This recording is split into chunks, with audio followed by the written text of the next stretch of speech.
2000, 2017, we went to the Philippines, and it was the 50th anniversary of our high school. So we had a big reunion, big reunion, and they had a, it was done in a hotel. There were about 1,000 people, about 1,500 people there. And so they asked me to speak.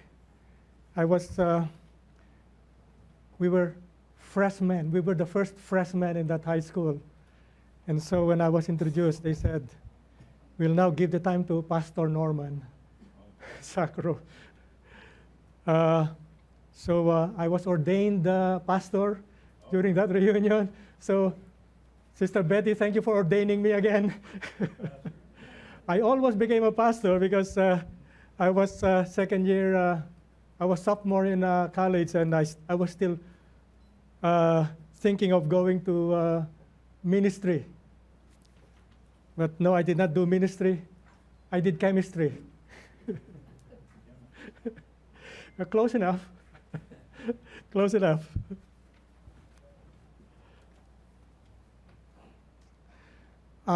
This afternoon, we will not have a sermon, but we will do a land tour. Who among of you have been to Israel? Anyone have been to Israel? Okay. You know, by the way, I'd like to give a compliment to this church. You know, this church should be full all the time because there's so much food in this church. Did you notice that? Yeah. I don't know if you have observed. There's so much food in this church. As I told Pastor Cortez, this is the only church that I know of that in the morning there are 2 sermons. Praise the Lord. And then in the afternoon we have sharing, and then there's another message. So, you know, there's so much food in this church. So spiritual food, that is. So in that, I wish this church would be able to feed everybody. Yes. Okay? So this afternoon, we will have a land tour of Jerusalem. Let's bow our heads for prayer. Our God in heaven, as we do this study this morning, this afternoon, we pray, dear God, that you will walk with us in the places that our Lord and Savior walked 2,000 years ago. In Jesus' name we pray. Amen. For a long time, my wife had always was always bugging me. You know, let's go to Israel. Let's go to Israel. You know, for many years. But I was so scared. You know, because so many times you hear bombing there, bombing here, kidnapping there, kidnapping here. You know, and but 2016, right? 2016. You know, I think I gathered my strength, and me and my wife went to Israel. And Israel is so much in the news these days. The world's attention had focused away from Ukraine to what's going on in between Israel and Gaza. And this afternoon, we will see some of these places that many of you probably would love to see. But, you know, at this time, it's so hard to, it's so unsafe to go to Israel. I mean, a lot of Israelites, a lot of foreigners have left Israel, and many of these Israelites have been called to active military duty to fight. But I'd like to share with you what we have seen there, and show you that Jesus of Jerusalem is real. This was Israel before. I don't know if you can see. This was the Israel during the time of Jesus. you have Judea and Samaria. And you can see here, Galilee, and then Iturea and Trachonitis. You know, when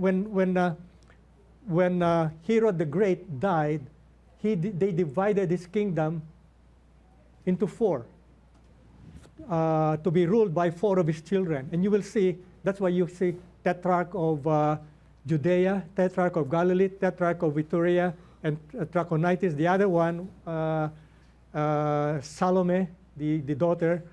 So these four ruled the kingdom of Israel when King Herod the Great died. And King Herod, when he died, if you remember, when Jesus was born, it was King Herod, and he learned about the Messiah, who was called the King of the Jews, born, and so he told the wise men, well, you know, look for the Messiah, and then when you find the Messiah, tell me, because I will worship him also. Okay, remember that? Okay. Then what happened? The wise men had a dream that they should not go back to Herod, and so when they found the Messiah, you know, and these wise men, they came from the east. They're not Israelites, but they knew when using this, following the signs, when the Christ would be born, and they saw and they followed the star. And according to Sister White, the star were actually a group of angels. But the group of angels, when they got there, they were not there to be seen. So they asked around, and they went to King Herod. Okay, and so eventually they found Jesus. Okay, but they left as soon as they paid, as soon as they gave him his 3 gifts, and there were not only 3 of them, according to scholars. Not only 3 of them, but usually these are caravans of about 22 or more people. But they had 3 gifts. That's why the legend, we have the legend that there are 3 kings, because there were 3 gifts. Okay, and then and then Joseph had a dream that they should leave Bethlehem, where he was born. By the way, Bethlehem, if you see, I don't know if Bethlehem is there. Okay, Jerusalem is here, Bethlehem is here. Bethlehem is about 5 miles, approximately 5 miles away from Jerusalem. Jerusalem, southwest of Jerusalem is Bethlehem. And then they walked, probably Mary on a donkey or some other kind of animal transportation. They went to Egypt. Do you know how far that is? That's far, you know. This is Bethlehem. You go here, and then here, down here is the Sinai Peninsula. You go past that, then you will go to Egypt. Okay, and then later on they had Joseph again had a dream that they should go back to Israel, but then seeing that the son of Herod the Great was ruling this area here, they did not go to the Judea area. They go past Samaria, and they went to Galilee. So that's Galilee right there. This is the Sea of Galilee, and you follow south, and this is the Jordan River going south, and it leads to the Dead Sea. That's the Dead Sea. Okay, now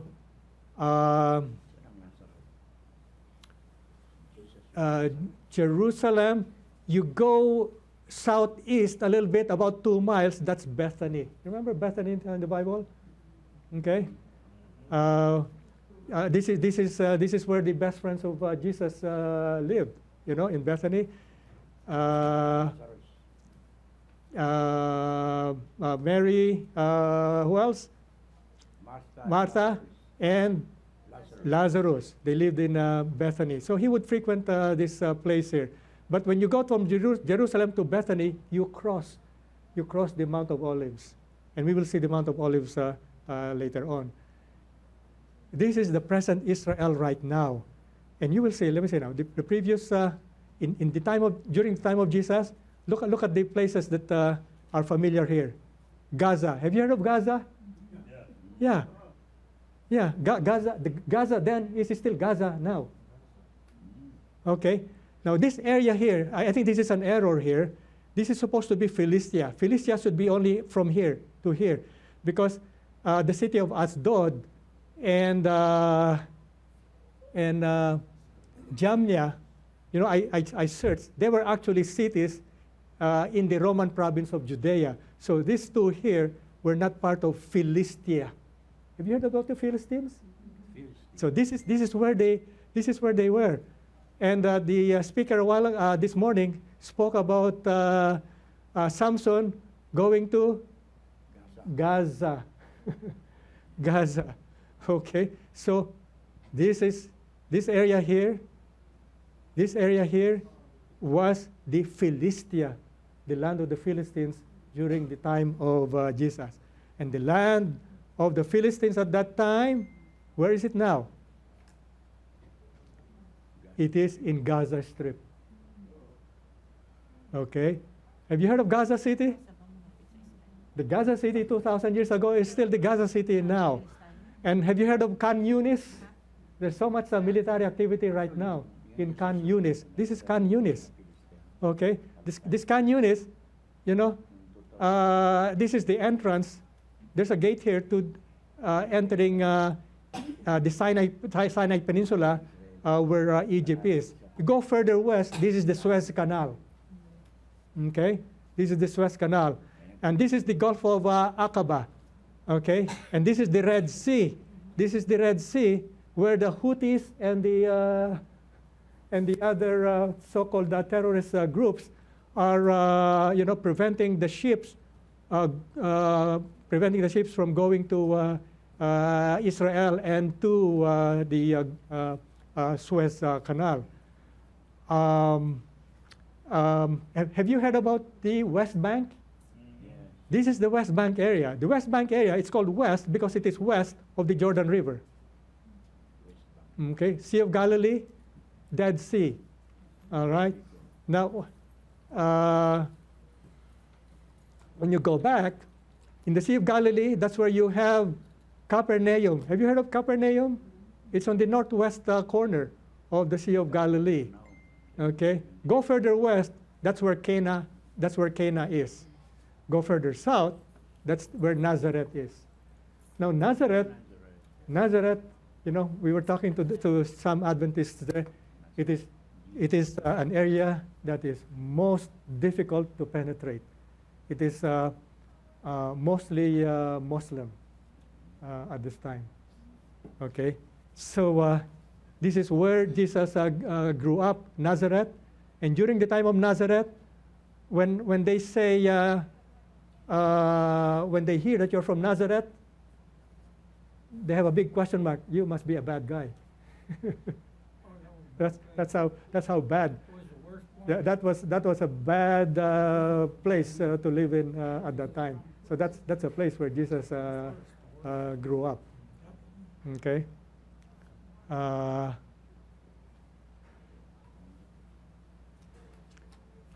So this is Israel right now. Israel used to be over further here during the time of Jesus. Now Israel was gone for many years,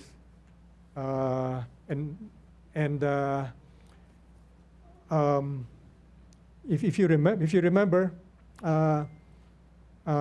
Israel was solidified by King David. It was solidified by King David.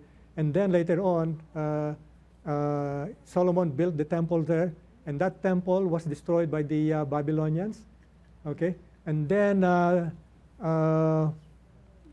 Israelites were scattered. They rebuilt the temple.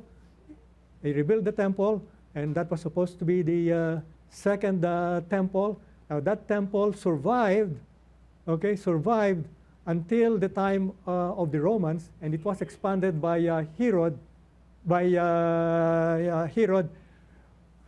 and then eventually, when the Israelites rebelled against the Romans, it was destroyed. That temple was destroyed by the Romans in AD 70. Okay. Later on, the Muslims took over the place. Yes, brother. Did they destroy Annas and Caiaphas? I'm sorry. Did Annas and Caiaphas get destroyed in the temple at that time? Maybe. Maybe. AD 70. I don't know. You know, brother. Maybe they did. Yeah. They deserved it. Yeah. I don't know. I don't know if he was who was the. Destruction of Jerusalem. I don't know who was the priest at that time. Yeah. Yeah. And so the Muslims had taken over. They built the Dome of the Rock. You know, they built the Dome of the Rock, and then the Crusaders supposed to be the Crusaders. You know who the Crusaders were? They were Christian mercenaries. You know, they took over the Dome of the Rock and then converted it into a Christian church. But the Muslims took over that place again, and it has been under the control of the Muslims to the present. In early 1900s, in the early 1900s, the British were getting powerful, and they were trying to. The whole of Palestine was controlled by the Ottoman Empire. The Ottoman Empire was led by the present Turkey now. Okay, that was the seat of the Ottoman Empire. Now the whole of Palestine was controlled by the Ottoman Empire, but the British Empire was becoming powerful, and you know what they did? They promised two people. They promised the Arabs, you know, if you go against your oppressor, we will give you your land after the Ottomans are taken over. On the other hand, they promised also the Israelites, who were scattered all over the world, you know, we will promise you your land also. Okay, can you imagine that? So what happened then was a lot of Israelites migrated to Palestine, but you know, they did not have a country. But from the influence of the British and the Americans, the United Nations created Israel in 1948, and they partitioned Palestine. The problem, though, is when they partitioned Palestine and gave Israel what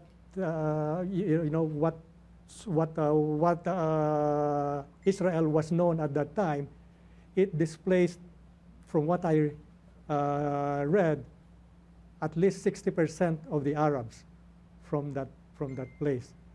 From then on, there was war.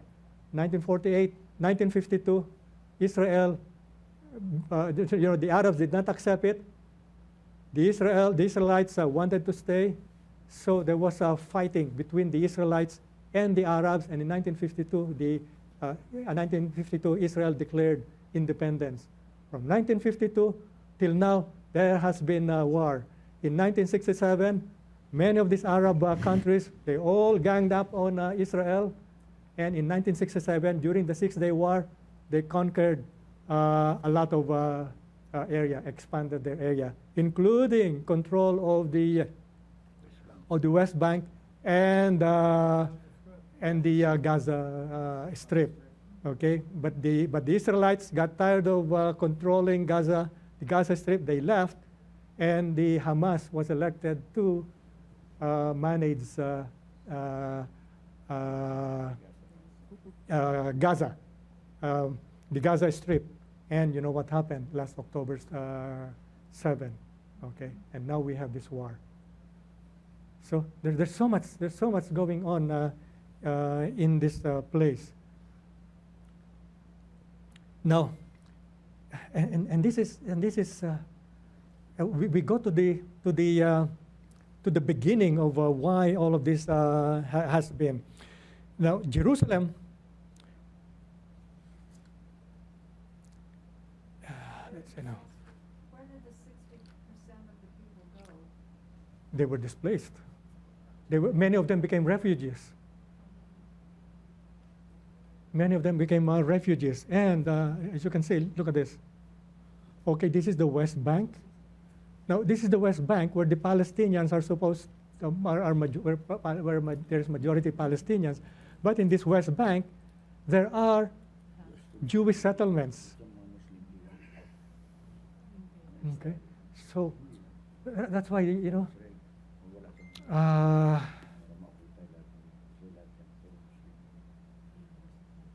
you see, the Israelites all over the world believe in what the Bible's, in what the Old Testament says, that I will gather you from all places and I will bring you in one place.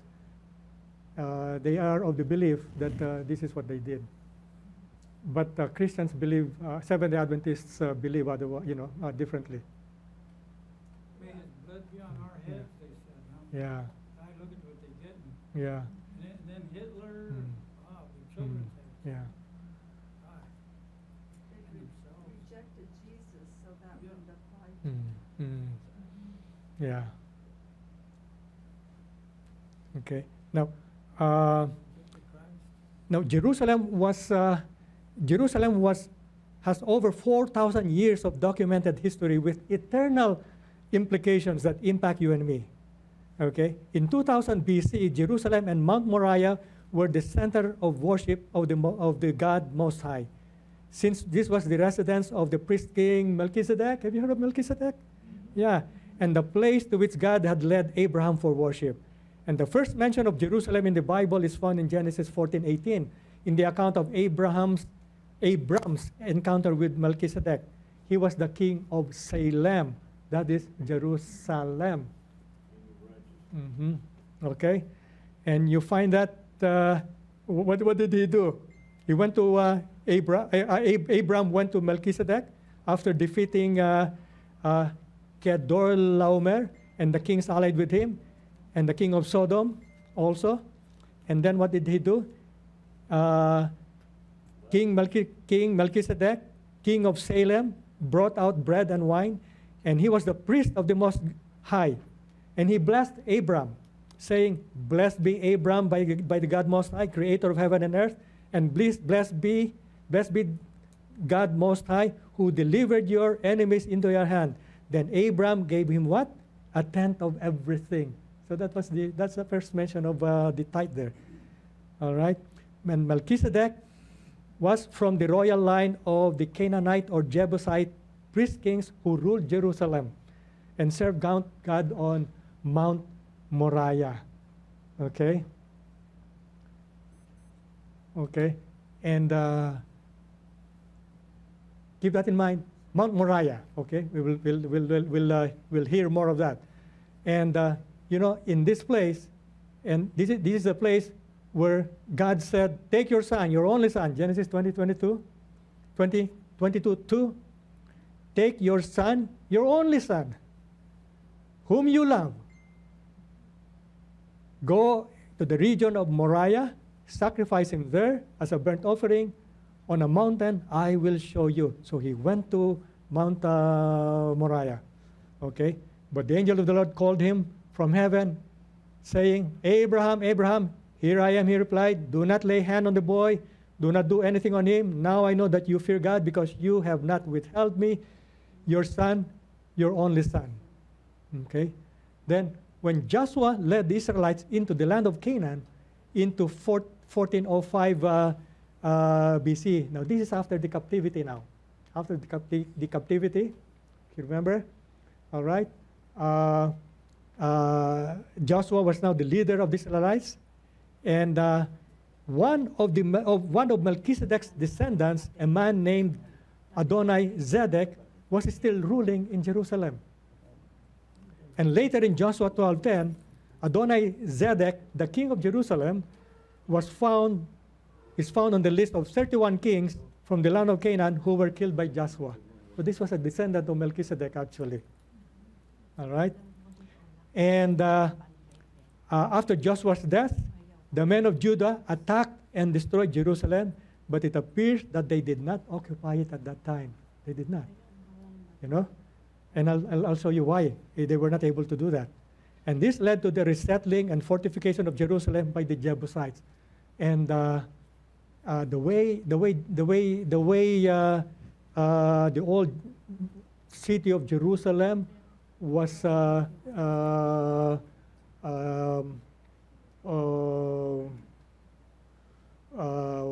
naturally, by nature, it is so high that you cannot just go into Jerusalem at that time. Okay? Now, the king, and then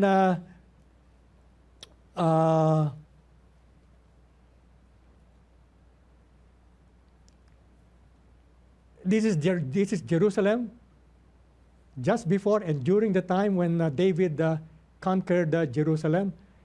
It is so difficult to penetrate Jerusalem or Salem at that time because it is surrounded by valleys. Okay, you have Kidron Valley here, you have Central Valley here. Okay, Mount Moriah is there outside the city of the original city of Jerusalem. And David later on built his palace here. This is Gihon Springs. Keep that in mind. We'll talk about that later. And this is Mount Moriah. It is north of the old city of the original city of Jerusalem that David took from the Jebusites. Now, David and his men marched to Jerusalem to attack the Jebusites. But the Jebusites said to David, "You will not get here. Even the blind and the lame cannot ward you off." Meaning, even if we are all blind, we can protect this city. And they thought David cannot get in there. But nevertheless, David captured the fortress of that city, as recorded in 2 Samuel 5:6-7. And the text goes on to tell how David took the city from the Jebusites despite the natural defenses created by the steep valleys. In fact, you can still, when you go there, you can still see Kidron Valley. This is so steep, but this one has been filled in. This has been filled in, so this is almost level now. Okay, this is almost level now. But Kidron Valley is still very steep. But during that time,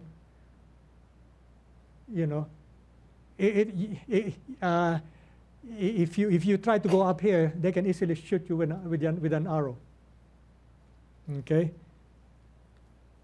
And the text goes on to tell how David took the city from the Jebusites. And on that day, David said, anyone, he said, this is the idea of the great general, Commander David. Anyone who conquers Jebusites will have to use the water shaft. The water shaft. Hold on to that. We'll show you where that shaft is. We'll have to use the water shaft to reach those lame and blind who are David's enemies. You read this in 2 Chronicles 5:8 and 2 Samuel 5:8 and 1 Chronicles 11:4-9. David called Jerusalem, also called Jebus or Salem. So you can see where we got Jerusalem, Jebus, Salem. And David called Jerusalem the city of David after he took it from the Jebusites.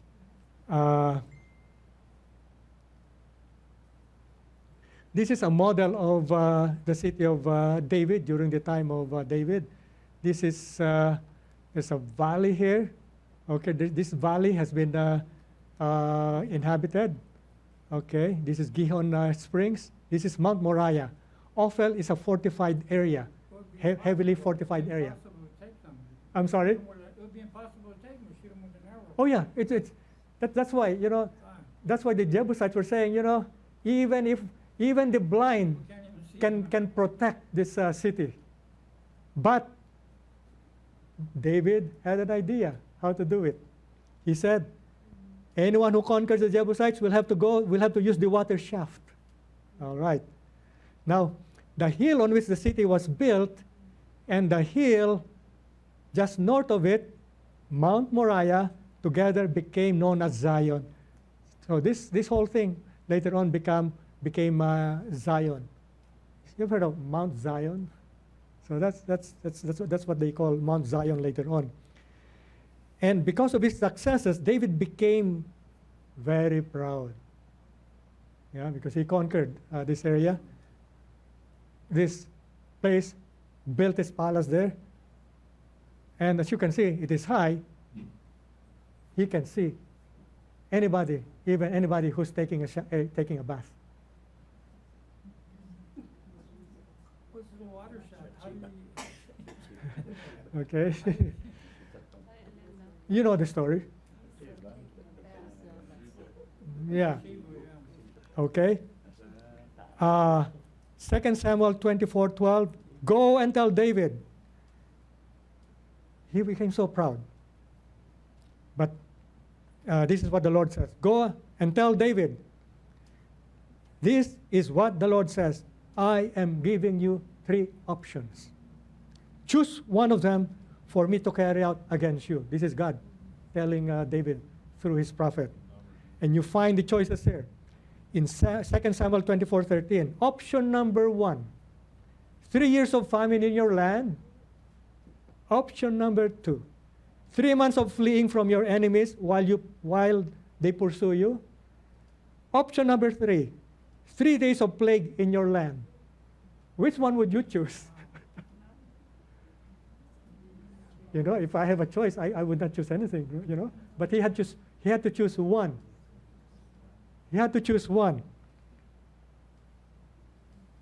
David said to Gad, the prophet, I am in deep distress.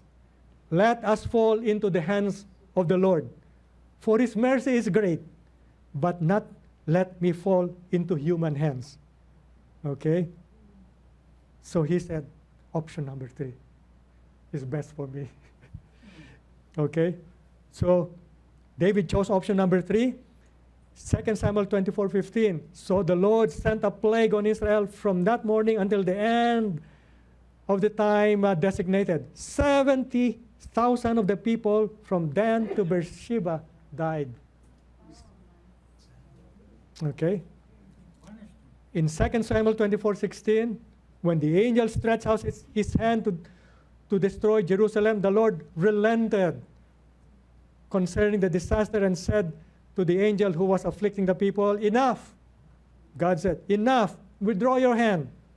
The angel of the Lord was then at the threshing floor of Araunah, the Jebusites. Where was he standing? On that same place where Isaac was going to be sacrificed. On that day, God, G-A-D, God, said to David, we read that in 2 Samuel 24:18. On that day, God went to David and said unto him, go up and build an altar to the Lord on the threshing floor of Araunah the Jebusite. It is that same place where that angel who caused the plague, where he stood. Araunah was offering, Araunah, the owner, Araunah was offering to give his threshing floor for free to David so he could do whatever the Lord told him to do.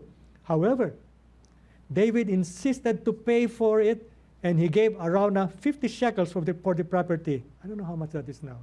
Must have been a lot of money at that time. David said, no, I insist on paying for it. I will not sacrifice to the Lord my God burnt offerings that cost me nothing. Yes, Wasn't Bridget. that where the Ark of the Covenant was? We'll get there, brother. We'll get there. We'll get there. Okay? We'll get there. All right? I will answer that. It cost God everything in sending His Son Jesus to die in Jerusalem as a sacrifice on our behalf. Nothing is free. Nothing is free. Even freedom is not free. You know? This same place, Mount Moriah, where Abraham was about to sacrifice Isaac in around 2000 BC, is identified as the plot of ground that David purchased with his own money from Araunah the Jebusite around 1000 BC. It is also identified as the place where Solomon would build the temple in 966 BC. Okay? So Solomon built his temple on that same place. All right? In 588 BC, the Babylonians besieged Jerusalem, destroyed the city and Solomon's temple in 586, and carried out all the treasures in the temple. In 538 BC, Cyrus, the Persian king, gave orders to rebuild the temple. Remember that? Okay? And the wall of Jerusalem was completed by Nehemiah and the citizens of the city in 445 BC. For over 500 years, the temple was repaired and new walls were constructed. But the major overhaul was performed by Herod, the great builder. Herod the Great, king of Israel under the Romans, 37 BC to 4 BC, enlarged and built the second temple and made it a magnificent temple. This was the temple before. This was the temple during Herod's time. This was called the second temple. This is also called the second temple because it is an enlargement of the second temple built by Solomon. And as I indicated this morning, from what I read, although I don't have a definitive proof about it, the Israelites did not agree not to have any temple at any time. So what did they do? This was built over it. Kept the temple there. Once it was almost done, then they demolished the old temple so that there would be temple all the time. Okay? And you look how big it is. This is the American football field. And look at this. This is the whole place. And this is the women's courtyard. Was Herod a Jew? No, he was not. He was not a Jew. He was not a Jew. I don't know where he came from, but he was not a Jew. He was the king of the Jews. He was not a Jew. He was a Roman, but I don't know where in Rome he came from. Okay, you know, and Herod and the priests rebuilt the temple beginning in 19 BC, and it was more than 15 stories tall, and it was built with white stones that were 37 feet long, and 12 feet wide. Okay? And additional work on the temple complex continued into the days of Jesus. So there was still work going on, so that the Jews could accurately say to Jesus in 27 AD, and we read in John 2:20, they replied, because Jesus said, destroy this temple, and in what? In how many days? 3 days, I will rebuild this. Okay? And they said, they replied, it has taken 46 years to build this temple. So you count. Do your math. From 19 BC, they started. In AD 27, they were right, 46 years. They replied, it has taken 46 years to build this temple, and you are going to raise it in 3 days? And of course, the temple that he spoke of was his body temple. Okay. In fact, the work on the temple did not stop until the reign of Herod the Great's grandson, Herod Agrippa II.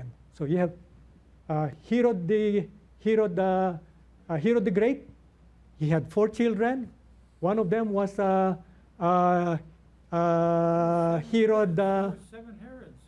Oh, there were 7. I'm not. I stopped in 2.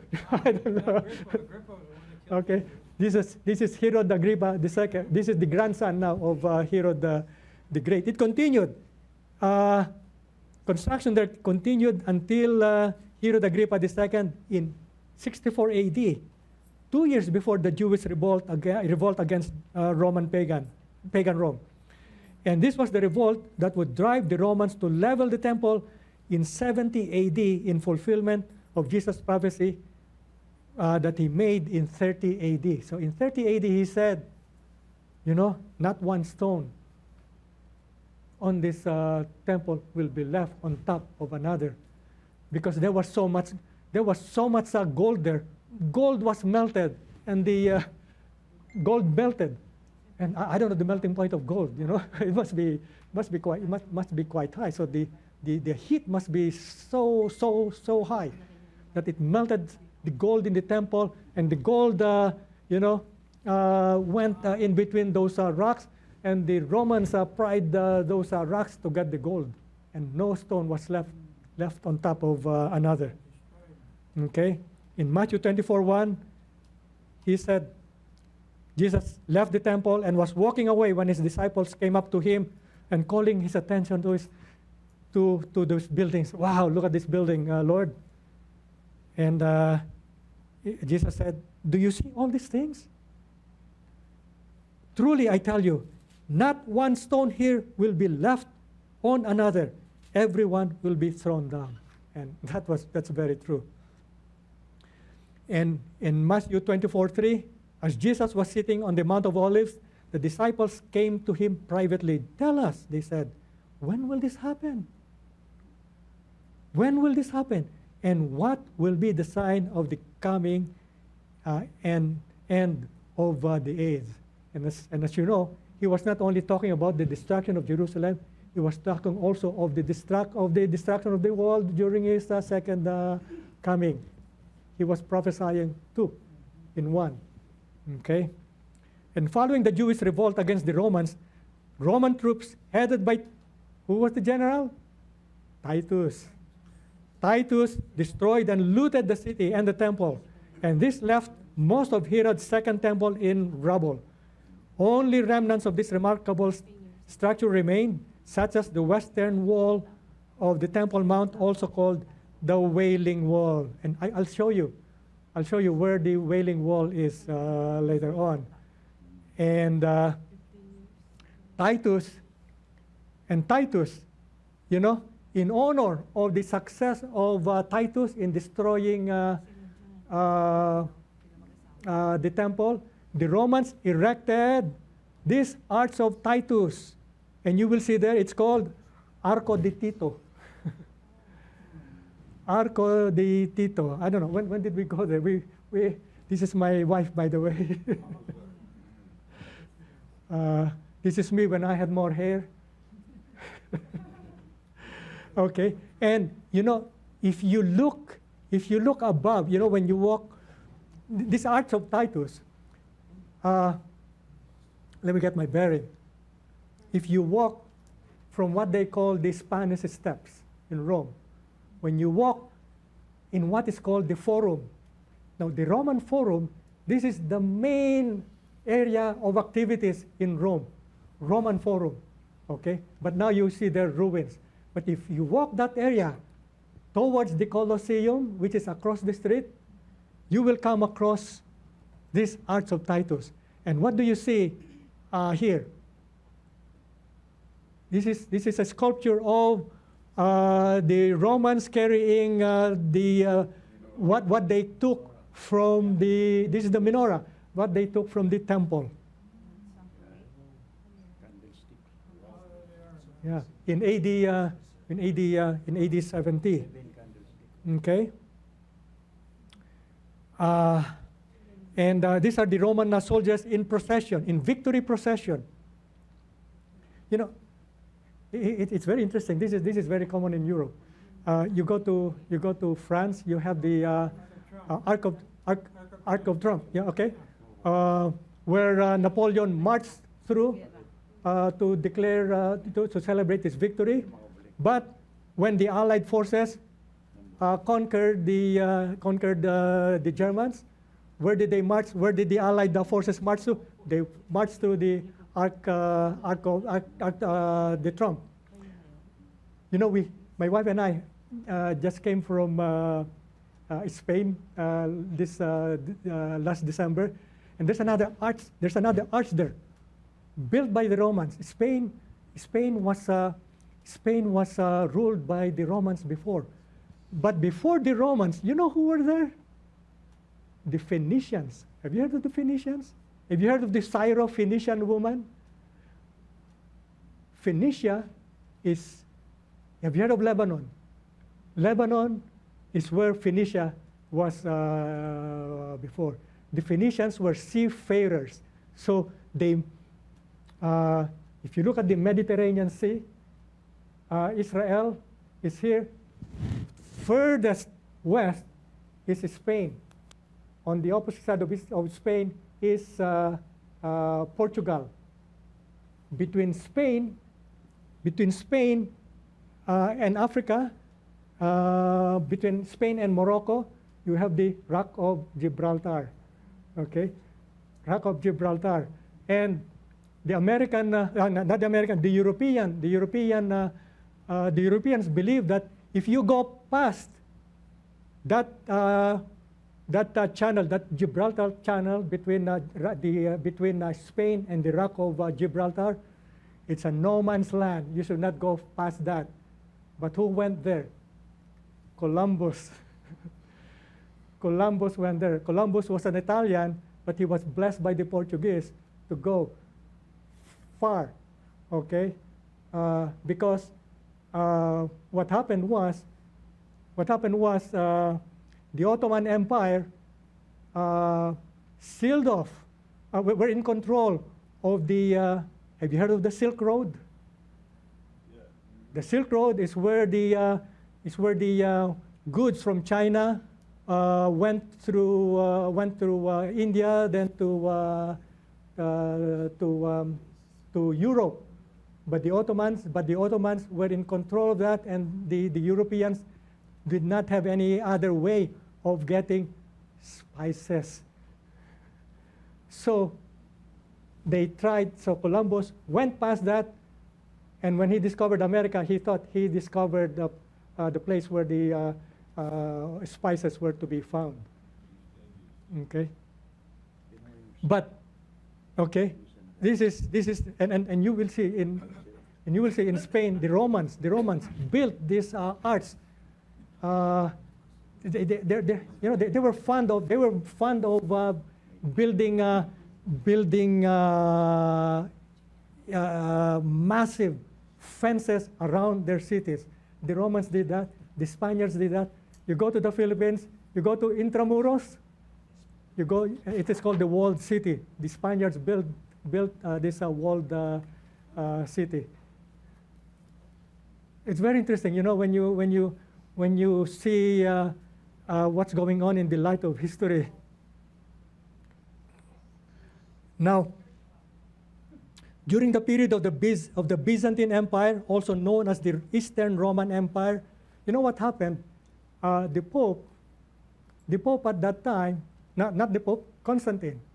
Constantine, he was in Rome, okay, but he established another capital in Istanbul. In Istanbul, which is in Turkey, okay, and so the Pope said, well, Constantine gave me this area to rule. He pretended. In fact, there's a painting, the donation of Constantine, and the Pope uses that to document or to prove that Rome was given to the Roman Pope by Constantine the Great, and it was not. Okay? And during this Byzantine Empire, the continuation of the Roman Empire when its capital city was Constantinople. Istanbul became later known as Constantinople, and presently it is known as Constantinople, or Istanbul in Turkey. At that time, the Temple Mount was left in ruins. And the Romans rebuilt the city while the Temple Mount was left in ruins. The Arabs conquered Jerusalem in 638 AD. And what did they build? They built the Dome of the Rock in 638 AD. The Dome of the Rock shrine, it's not a, they called it a shrine, with a golden dome.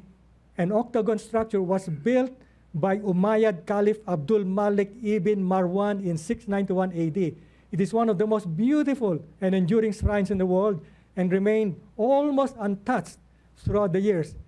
And the rock enclosed by this shrine is, according to Muslim tradition, the spot where the Prophet Muhammad ascended to heaven. Let's go inside. This is what you see there, inside. And you remember Mount Moriah? Remember the place where Isaac was going to be sacrificed? That is the same rock. Okay? So when David became proud, and he asked, and he selected option 3 out of the 3 options, and the angel slaughtered 70,000 of his men. When God called the angel to stop, that angel was standing on that rock.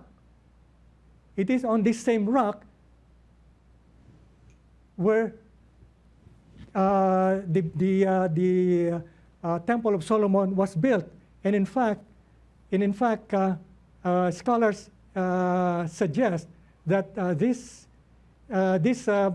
depressions, some of these depressions are where the Ark of the Covenant were set. So Eugene, the Ark of the Covenant, it was believed, was set on this same rock. And the Muslims claim that on this same rock, the Prophet Muhammad descended to heaven. So you can see why there is so much war on this piece of rock.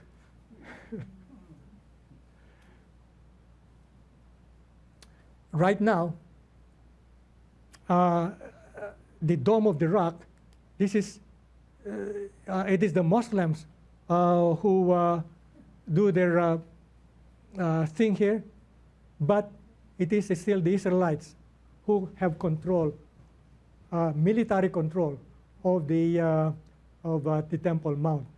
In fact, we wanted to go there. And there were 2 guards. There was the armed guard, who was an Israelite, and there was another guard who was an Arab who did not have any weapon. So those 2 were guarding this place. Years later on, another dome was built on the far side, the Al-Aqsa Mosque. Have you heard of the Al-Aqsa Mosque? You know, one reason why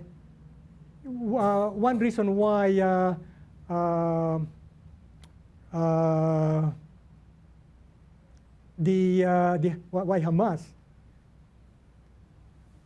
did what they did, they were saying, is because the Israelites desecrated Al-Aqsa Mosque. Al-Aqsa Mosque is only a few feet away from this one. It is on the same Temple Mount. And I will show you where it is later on. And Al-Aqsa Mosque was named after the tradition of Prophet Muhammad's imaginative travel from Mecca to a remote mosque. Al-Aqsa is the 3rd holiest site in Islam, after those in Mecca, in Saudi Arabia, and in Medina, also in Saudi Arabia. However, in 1099, the Crusaders went there. Now, who were the Crusaders? They claimed to be Christians. Okay, they claimed to be Christians. And, and this is why we should not say, we will have a crusade in this place. Adventists like to use that term. We want to have a crusade in this place, a crusade in that place. For those who understand what this means, they don't like that. They don't like that because the Crusaders, these were militia men who went to that place. In 1099, the Crusaders turned the Dome of the Rock into a church, into a Christian church, adding a cross on the dome. So they put a cross there, and they turned the Al-Aqsa Mosque, the third holiest site in Islam, into a prayer house. Okay, that was in 1099. In 1187, the Crusaders were then driven out from Jerusalem by Saladin, a Muslim warrior. And during the 14th to the 20th centuries, the Mamluks and Ottoman Empire, the Temple Mount became a major, under the Ottoman Empire, the Temple Mount became a major Muslim prayer site. So the Ottomans are now in charge. And then, have you heard of the Six-Day War? This happened in June of 1967. Israel, the Arab countries all around Israel ganged on Israel. Okay? But Israel, in 6 days, reunited Jerusalem. Before that, it was divided. Between the Israelites and the Arabs. Okay?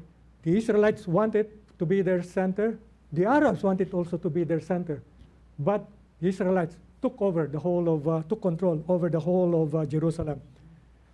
But they left control of the Temple Mount to an Islamic religious trust.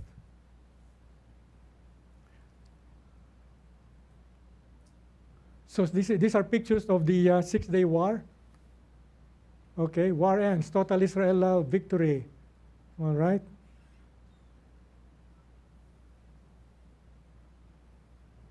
And it's a picture of the Israelite army, leaving the dome of the rock. Now, how does it look right now? This is what you see right now. Okay? This is the Dome of the Rock. Okay? This is Al-Aqsa. This is the Al-Aqsa Mosque. All right? Going that way is north. Okay? That direction from here, going that way is north. So that is east. This is the Mount of Olives. Now there's a Catholic church there. This is the Gethsemane Church. All right? This is the Gethsemane Church. And if you remember, this used to be Mount Moriah. Below, somewhere here to the south, was the original city of David. Okay? Later on, he expanded and included all of that into what was known as the old city of Jerusalem at that time. Presently, this is the old city of Jerusalem, and you will see here the walls of that city. Okay? And there are several gates around this city. This is the Golden Gate. I'll show you a close-up picture of the Golden Gate right now. In here is called the Sheep's Gate, or Stephen's Gate. And I'll show you why it is called the Sheep's Gate, or the Lion's Gate. Okay? Here is St. Catherine's Church, a Catholic church. The Catholics are taking over, huh? They were there before. Oh, They were there even before even before Israel was declared a country. They were there before. And by the way, the Seventh-day Adventist Church has a property there also. Not in old Jerusalem, but walking distance from the old city. Okay. Now, what else do we see here?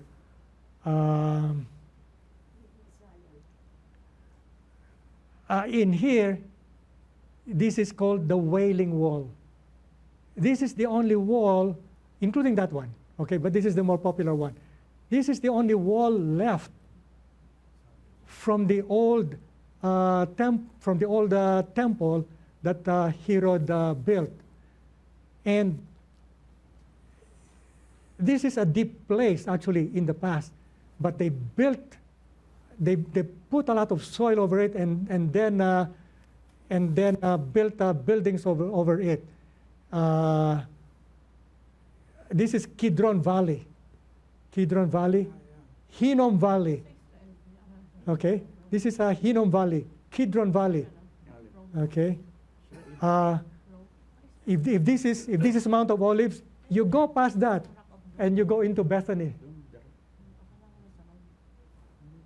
Okay.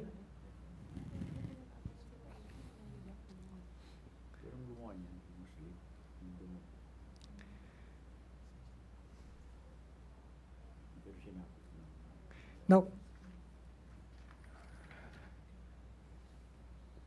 this is the present layout of the old city of Jerusalem, and there's wall around it. And my wife and I had gone around this wall. And there are several gates. Okay, you see there the Lion Gate, I was telling you. All right. This is the Golden Gate, St. Anne's Church, Pool of Bethesda. This is the Muslim quarter, Christian quarter, Jewish quarter, Armenian quarter. This is the old city of David. All right. Okay. Gihon Springs. And this is and they were able to identify where they believe David's palace was. Okay.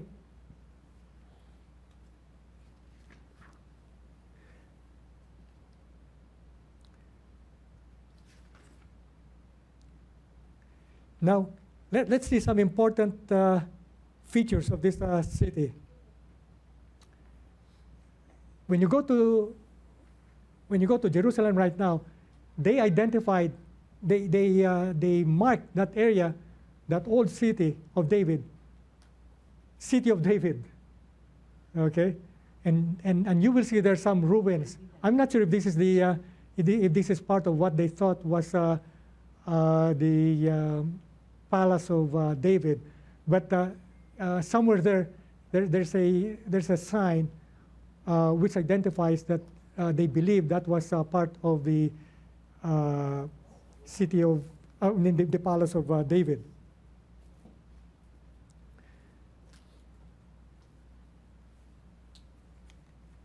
Now, this was the old city of David. This is going north, going east. If you go east, this is what you see right now. So you can see the valley. This is Kidron Valley. And this is the city of David. Okay. That's Mount Moriah to the north. This is a Muslim community. Is that where the hill of offense was? The hill of what? Offense. No. You're talking about Ophel? Where they drew all the idols. I'm not aware of that. Yeah. Yeah, when they threw all the idols out there. Oh, no. It is in the okay. East side? No, it is in between. It is in between the old city and Mount Moriah. Somewhere here. That was the city dump site.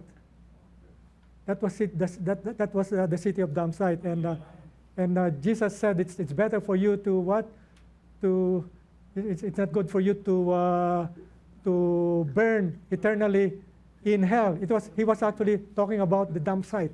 Jesus was talking about the dump site at that time. And the dump site did not burn eternally, but that's where they burned. That's where they burned their waste. No?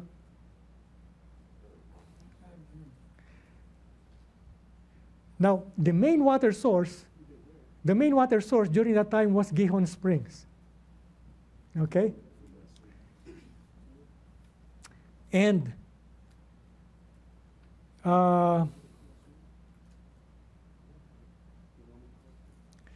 the main source of original city, the main source of water in the original city of David was the Gihon Springs, and the Gihon Springs is located at the base of the eastern slope of the city, okay, on Kidron Valley, and this water then naturally flowed into Kidron Valley. It was at Gihon. It was at the Gihon Springs that Solomon was anointed king by the prophet Nathan. So it was right there. And two important features are associated with the Gihon Springs. Okay, one is Warren's shaft. What is this Warren shaft? Warren, an explorer, it was named after him, he discovered this shaft in 1867. Okay, Charles Warren. The shaft was a rock-hewn opening, okay, with steps going up into a horizontal tunnel, okay, that runs for about 135 feet to a depth of 42 feet. And this was the water shaft used by David and his men to enter and attack Jerusalem when it was occupied by the Jebusites in 2 Samuel 5:8. Where do we see that now? You see it right here. When you go there, this is, unless there was a structure above this before, this is where the men of the soldiers of David came up from here to attack the Jebusites. Okay? And so they did not go over the wall. They went under and went up the shaft. Okay? And when you go there, they label it Warren's shaft. And you will see, what is Hezekiah's tunnel?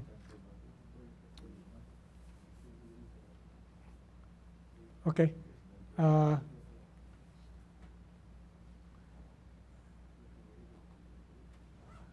You see here Hezekiah's tunnel.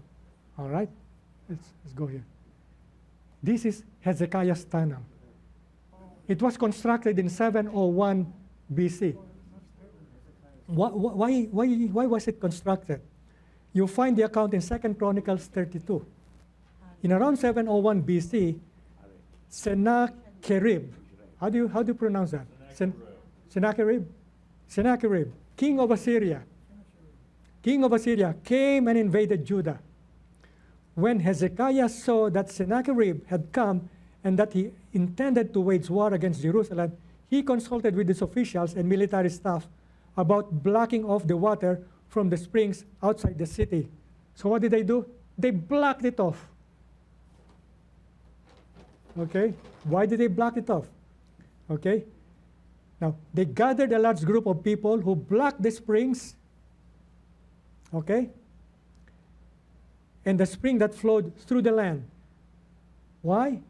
He said, why should the kings of Assyria come and find plenty of water? Let them die of thirst. Because the main source of water was from here. And they said, why should the kings of Assyria come and find plenty of water? They said, and it was Hezekiah who blocked the upper outlet of the Gihon spring. He blocked it and channeled the water down by digging through solid rock. through solid rock, down to the west side of the city of David. And to this day, there is still water flowing in Hezekiah's tunnel. Where is it going? Okay. Here's a measurement of the depth of the water there. All right. We did not go there anymore. We were not prepared. You know. But where? Where is that Hezekiah's tunnel going? It is going to the pool of Siloam. Have you heard of that place? Yes. Okay. You read that in John 9:3. All right. It is I checked from the Gihon Springs to the pool of Siloam. It's about 1,750 feet. So they dug through solid rock so that water would flow not into the outside, but into the inside, so that Sennacherib and his army will have no water, but that the people inside will have water. Okay? In John 9:2, we read a mention about what happened there. His disciples asked him, Rabbi, who sinned? This man or his parents that he was born blind? Okay, remember the story? John 9:3. Neither this man, nor his parents sinned, said Jesus, but this happened so that the works of God might be displayed in him. John 9:4. As long as it is day, we must do the works of him who sent me. Night is coming when no one can work. Oh, brothers and sisters, I guess this is a message for us. Okay, as long as it is day, we must do the works of him who sent us, for the night is coming when we cannot work anymore. Okay. After saying this, John 9:6, he spit on the ground, made some mud with his saliva, and put it on the man's eyes. And in John 9:7, he said to the blind man who regained his sight, go, he told him, wash in the pool of Siloam. It's called Shiloah pool. This is the marker presently. It means sent. Sent. So the man went and washed and came home seeing. Amen.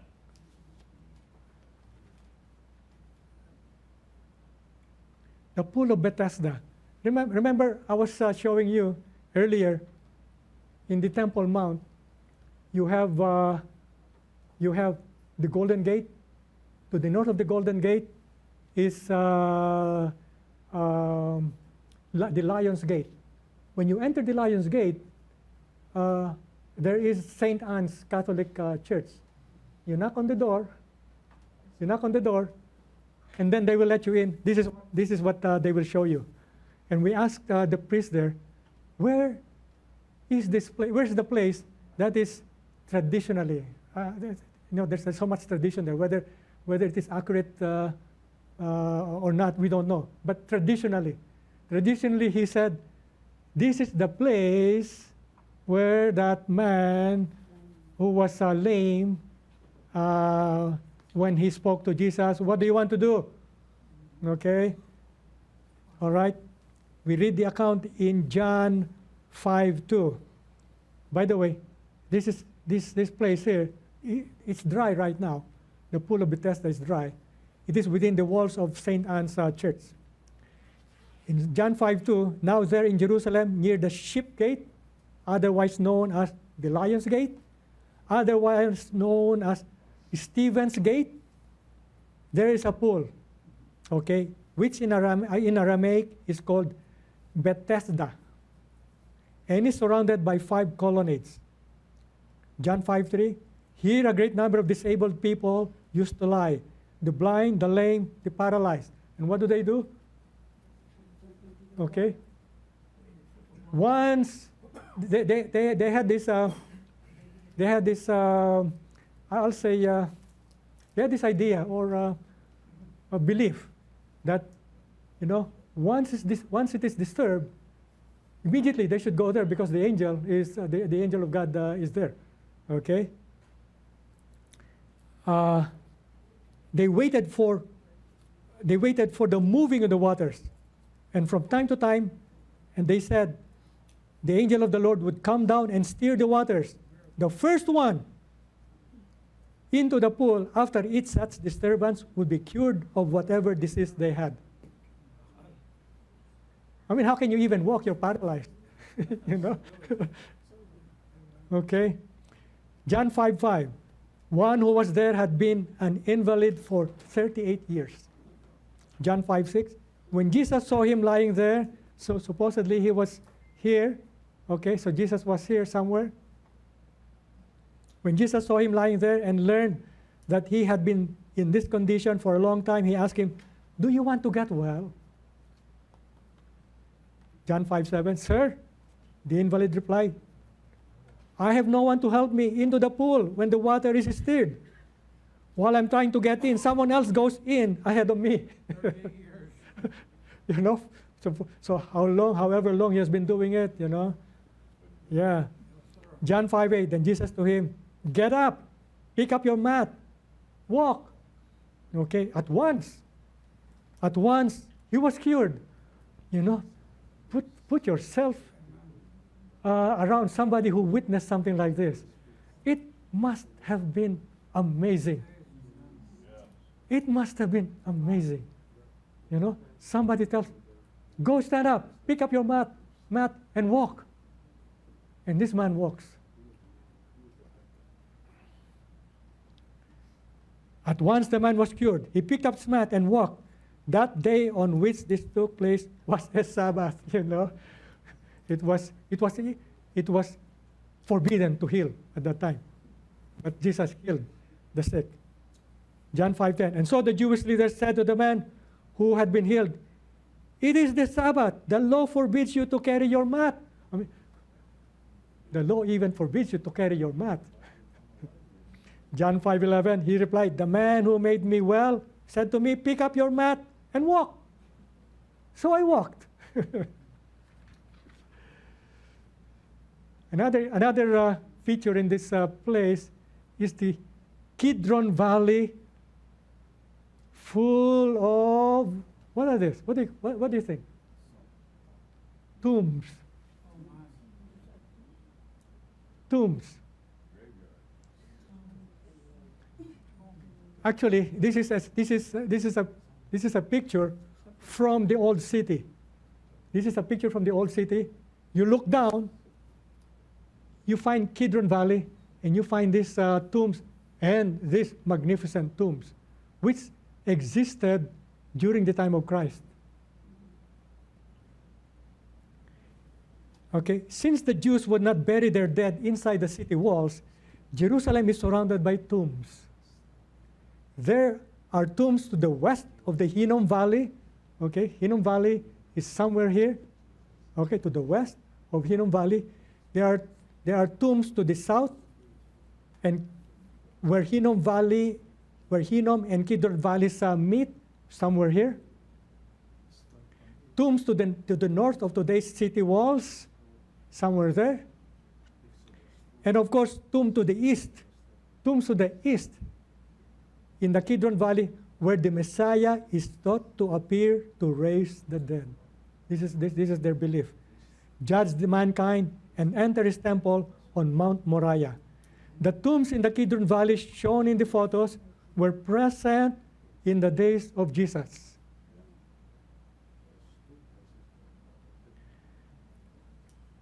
And he would have walked past them many times and constantly viewed them whenever his eyes scanned the Kidron Valley or the Mount of Olives. The Mount of Olives is over there. Okay? Yeah.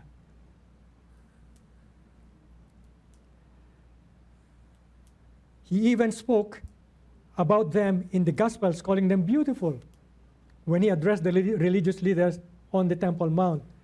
In Matthew 23:27, he said, "Woe to you, teachers of the law and Pharisees, you hypocrites! You are like whitewashed tombs." He probably was speaking one of these tombs here, which look beautiful on the outside, but on the inside are full of bones of the dead and everything unclean.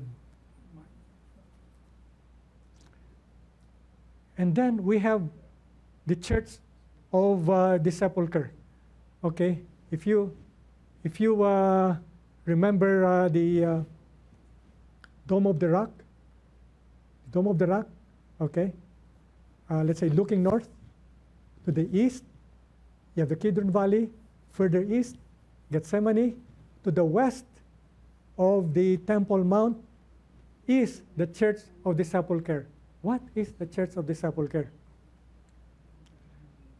The two great gray domes of the Church of the Sepulchre, one small and one big, can be seen in the skyline of this photo looking west from the Mount of Olives. You see this from the Mount of Olives. The Dome of the Rock was built 300 years. The Dome of the Rock was built 300 years to rival the Church of the Sepulchre, to rival the proclamation of Constantine and the Christian world made by then the magnificent Church of the Sepulchre. The Church of the Sepulchre has been destroyed and rebuilt several times through the centuries. The church we see today was constructed by the Crusaders. The small dome, the small gray dome covers the rock of Calvary, or what they thought was where the cross was, where the cross stood. And the large dome covers the site of Jesus' burial and resurrection. Let's go inside. This is below the small dome, and this is the traditional Golgotha, where they thought, or where they believed, the cross was inserted. Okay, and this is a piece of rock where Christ's body is claimed to have been cleaned. And look what people are doing, you know.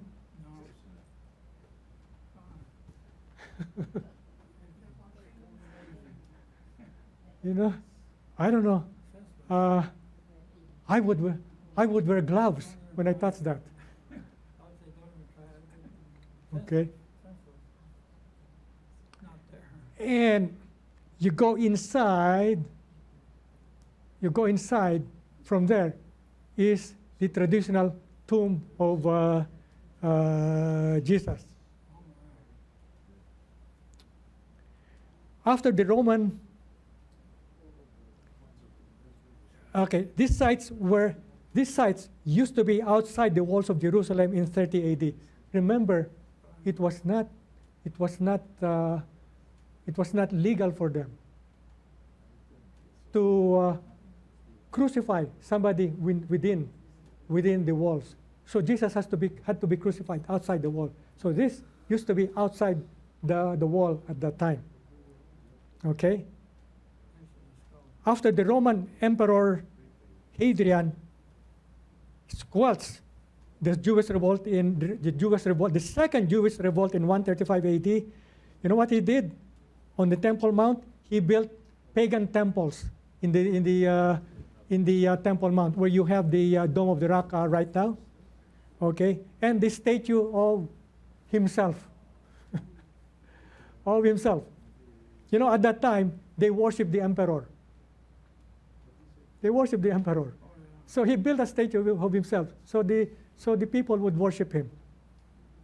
He also built a platform with pagan shrines on top of what was thought to be Calvary, and the tomb of Christ, of the Christian gods, and the tomb of what was thought of the tomb of Christ.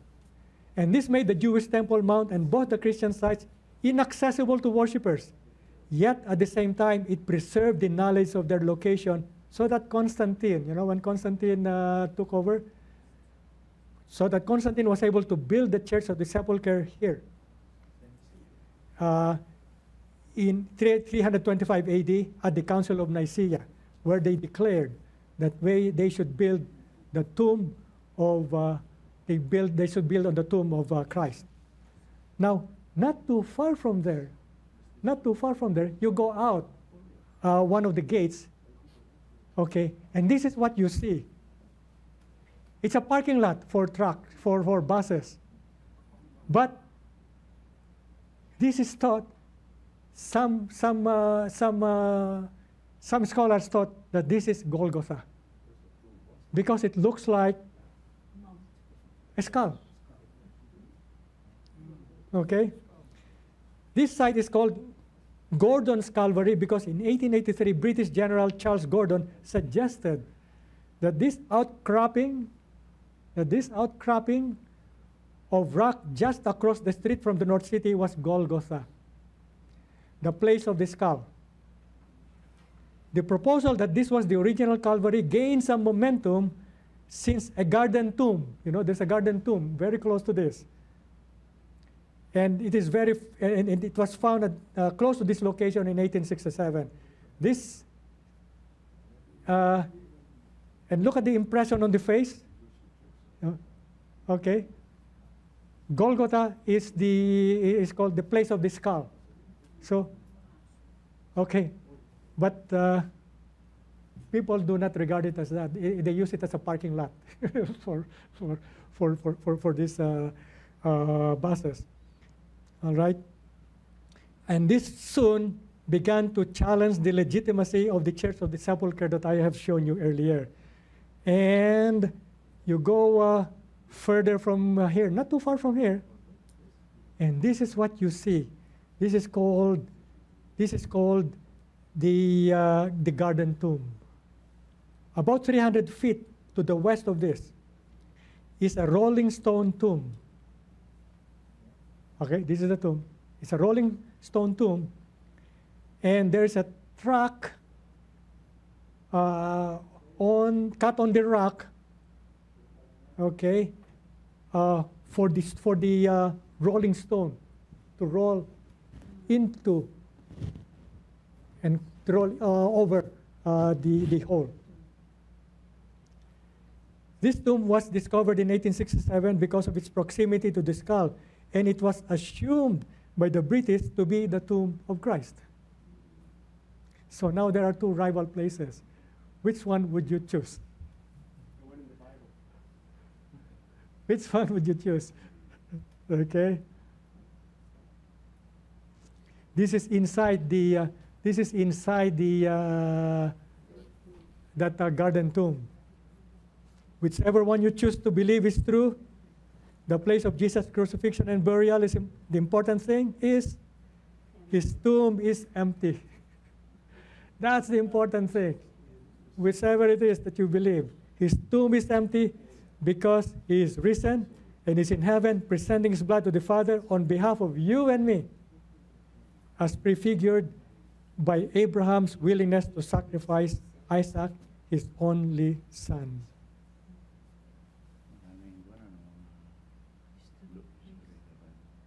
Now, within the walled city, there is a place on the second floor, which is called the upper room.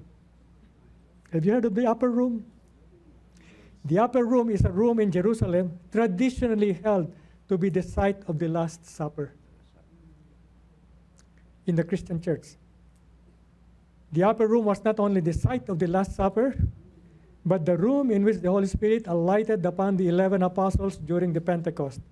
It is sometimes thought to be the place where the apostles stayed in Jerusalem, and according to the Catholic Encyclopedia, the first Christian church. This was their first Christian church, according to the Catholic Encyclopedia. I told you about the Wailing Wall. Okay, if you remember, we have the Dome of the Rock. Immediately to the west of that is this wall. This is the Wailing Wall. It's actually a retaining wall. It's actually a retaining wall because this is deep. This is deep. This is the central valley going down here, okay? But they built a retaining wall so that they can flatten, the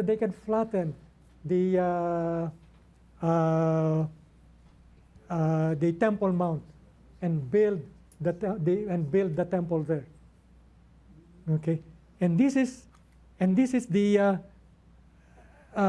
it is called Wailing Wall because the Israelites go there and pray and hope that their temple would be rebuilt. So here they are. So I place my own prayer here, praying for the church. You know, this is a good cover when this part of your hair is vanishing.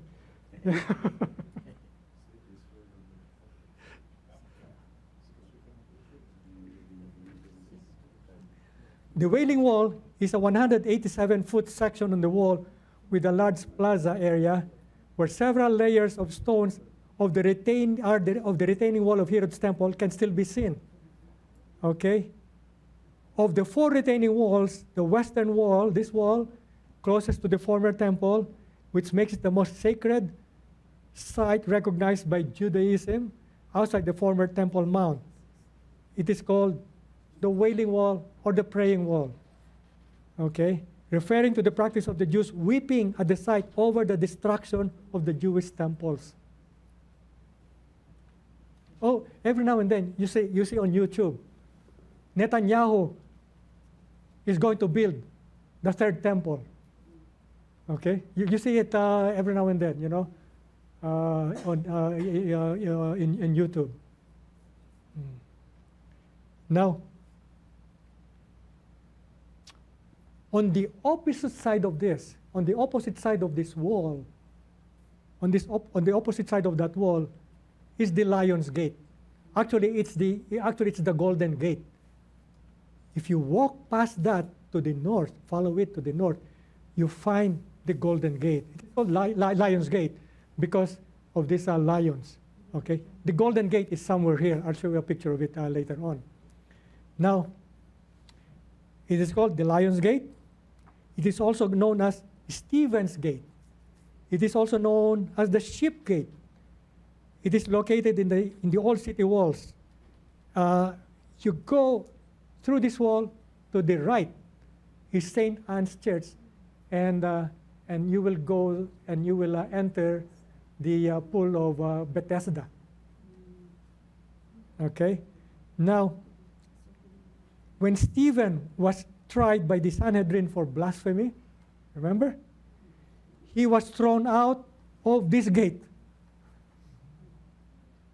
You know, when I was here, I could visualize a big commotion and Stephen being thrown out of this gate and being stoned to death.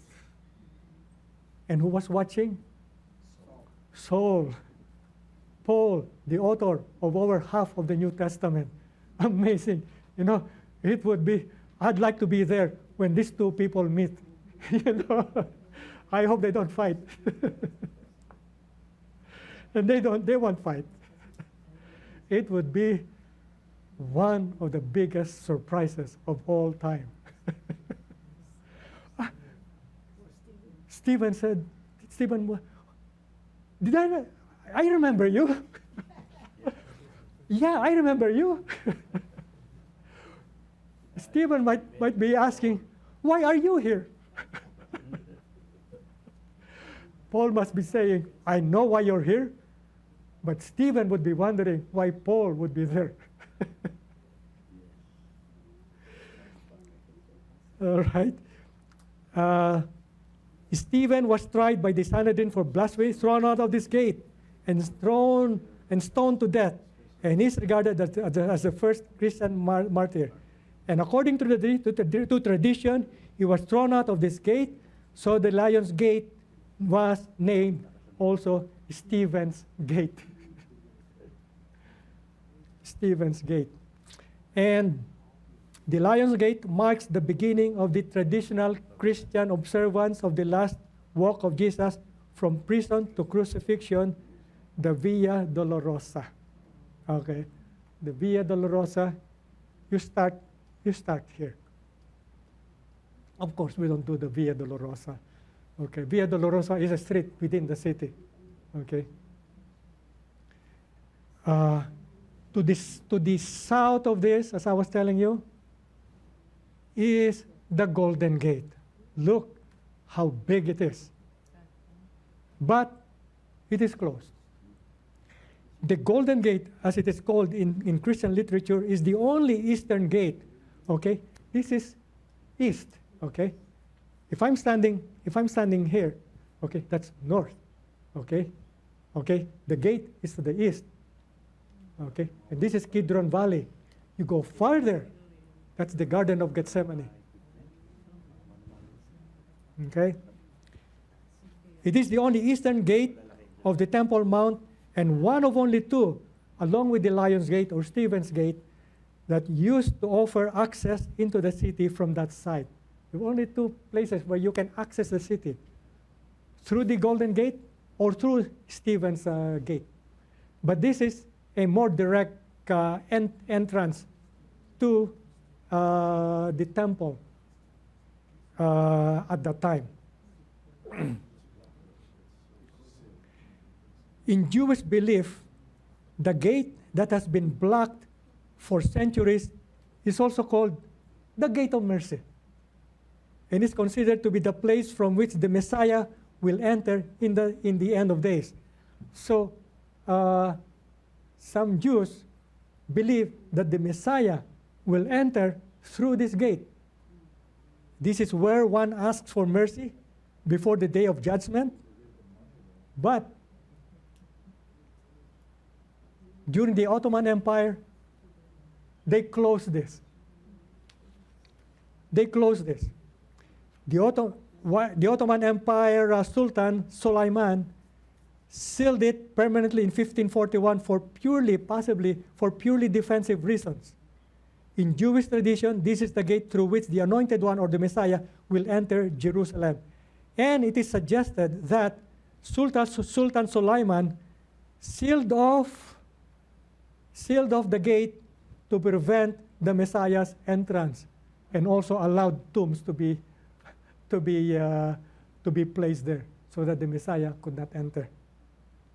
The gate, this same gate, some believe existed from the Herodian times of the Jewish temple, and is believed to be the place from which Christ entered Jerusalem on Sunday preceding his crucifixion, what many Christians typically call Palm Sunday. All right? On what many Christians call Palm Sunday, he rode on his donkey through this gate and entered the Temple Mount. Going to the east, this is the Garden of Gethsemane. Have you seen an olive tree? This is an olive tree. That's an olive tree. The Garden of Gethsemane is about a 10-minute walk from the Temple Mount through the Kidron Valley. Okay? And it is at the foot of the Mount of Olives. The age of these olive trees in the Garden of Gethsemane easily date back to the days of the Crusaders. A few of the trees, between 3 to 8 trees, are possibly 2,000 years old. And this tree, I don't remember how many people have to have their hands around this tree. It is old. It is old. This olive grove, the Mount of Olives, it was a plantation of olive trees. This olive grove was stripped of trees during the war in 68 to 70 AD by the Romans for use as firewood. and siege equipment against the city of Jerusalem. You know, they needed firewood to burn the city of Jerusalem. So they cut the olive trees there, but few remain. This means that unlikely that any of these exact trees were there at the time of Christ in 30 AD. But the scholars do estimate the age of these trees to be anywhere between 1 and 2,000 years old. Okay, you go further east. Okay, we are now standing on the Mount of Olives, and we are now looking down on the old city of Jerusalem, the Temple Mount, the Dome of the Rock, the Golden Gate, the Church of the Holy Sepulchre. Al-Aqsa Mosque is somewhere here, just walking distance. This is St. Anne's Church. Okay. This is looking from the Mount of Olives. The Mount of Olives is a 2-mile long. Now, this is the Mount of Olives looking from the west, from the city of David. Okay? Did you visualize that? Okay? Okay, if I'm standing here along the fence, I'm looking north. I'm looking north. To the east is the Mount of Olives. Okay? Now, if I stand on this side, okay, actually, I took this picture from the seat, what they call the city of David, and we are now looking east to the Mount of Olives.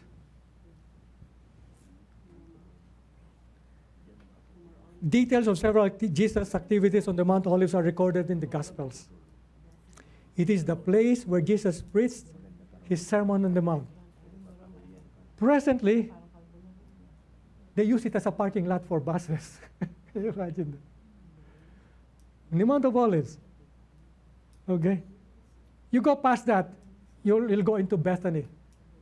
But you cannot go into Bethany directly, easily, because the Israelites built a tall wall, a tall fence. You know? It's so tall. The Mount of Olives is a 2-mile long ridge with 3 summits on it. 1, 2, 3. Just to the east of Mount Olives is the wilderness that leads down to Jericho. You go further, then you will. It's desert, and you will see Jericho. You know, my wife and I. You know who was taking us around? The treasurer of the Israeli mission, the Seventh-day Adventist mission in Israel, the treasurer. So he took us around. We went on the other side. It is controlled by the Palestinians. Jericho is controlled by the Palestinians. When you go to Jericho, you will see ruins of the old city of Jericho, and you will see there a sign, the oldest city in the world. Okay, that's what they claim. How many miles is Jericho from Jerusalem?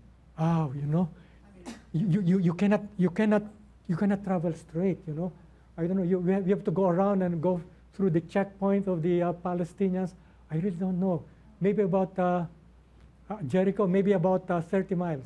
I'm just estimating about 30 miles probably.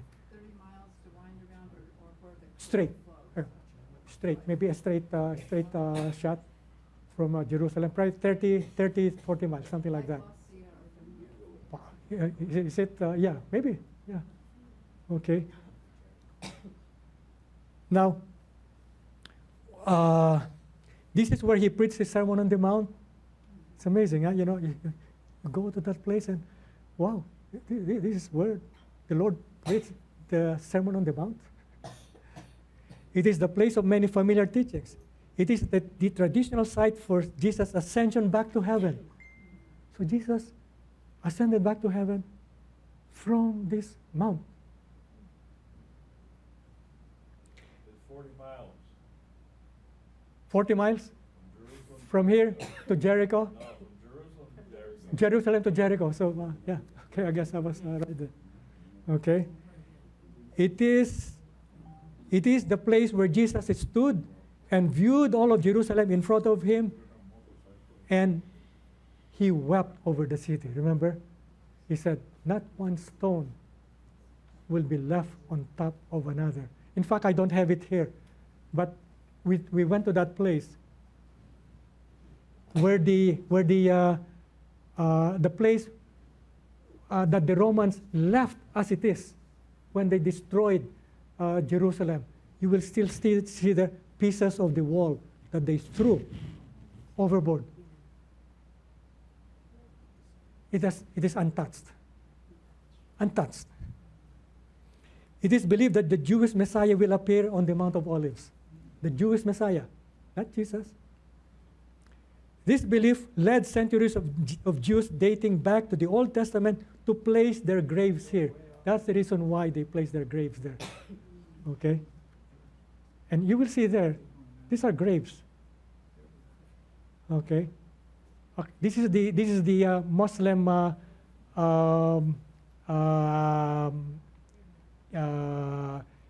community. This is still Kidron Valley. In here was the old city of David. One more question. Yes. Are there catacombs there or just graves? Graves. No catacombs. No catacombs. You see them in Rome. You see them in Rome. Yeah. And when you go to the catacombs in Rome, you will see their signs. Luogo, Sacro Luogo. That's not where I got my name. Sacro, but Sacro Luogo, meaning sacred place. Catacombs, where they buried their under. Okay? No catacombs, as far as I know. All right? So the Jews put their graves here because they want the Messiah. Their Messiah, when he appears, he will resurrect these graves. Okay? But it appears that this is also the belief of the Christians in the Bible. Okay? During Jesus' second coming, his feet will not touch on the ground, but the dead shall rise incorruptible, and those who are alive will join him in the clouds of heaven. In Acts, in Zechariah 14:4, on that day, on the second coming of Christ, on that day, his feet will stand on the Mount of Olives, east of Jerusalem. And the Mount of Olives will be split into from east to west, forming a great valley with half of the mountain moving north and half of the mountain moving south. So this whole place will be flattened after the millennium. Correct. Correct. And if you have the opportunity after this war, it is good to see this place before God redevelops it.